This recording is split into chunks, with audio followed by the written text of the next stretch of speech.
Welcome back to A Moment in History. I'm Seth Udinsky. In this moment in history, let's go back literally as far as we can in human history and explore what we might call the first ever moment in history. This moment in history, of course, answers the all-important question, where did all this come from? How did we get here? And what is our purpose? For that, we need to go all the way back to the beginning when, according to Genesis chapter 1, God created the heavens and the earth. Let's go all the way back to the beginning of human history and explore the creation of the world. Now, Christian scholars have argued for years over the question as to when God created the heavens and the earth, some believing it was millions or billions of years ago, while some thinking it was much sooner.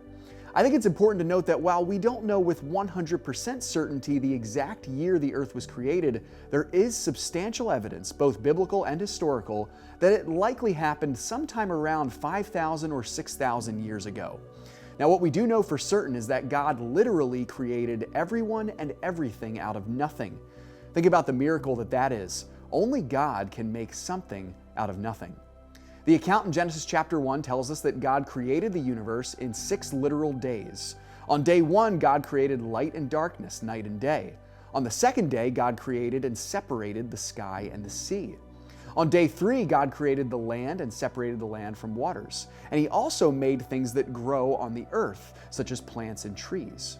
Now, notice the pattern here. In the first 3 days, God creates the space, and in the last 3 days, He creates the things that will occupy and rule over that space. On day 4, God created the heavenly lights that serve as the signs and seasons and days and years, as Genesis tells us, namely the sun, moon, and stars. On the 5th day, God created the creatures that swim in the waters and fly in the sky. And finally, on the 6th day, God made the creatures that walk on the earth. The pinnacle of the whole creation came after God created the animals that walk on the earth, when God made man and woman. Genesis 1:27 tells us this, God created man in His own image. He created him in the image of God. He created them male and female. And God gave man and woman the charge to be fruitful and multiply and to rule over the creation as little rulers under Him.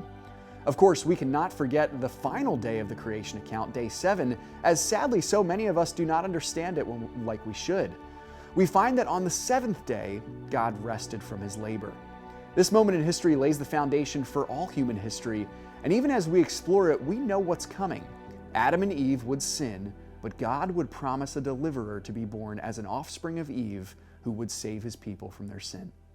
Thanks so much for joining me once again for A Moment in History.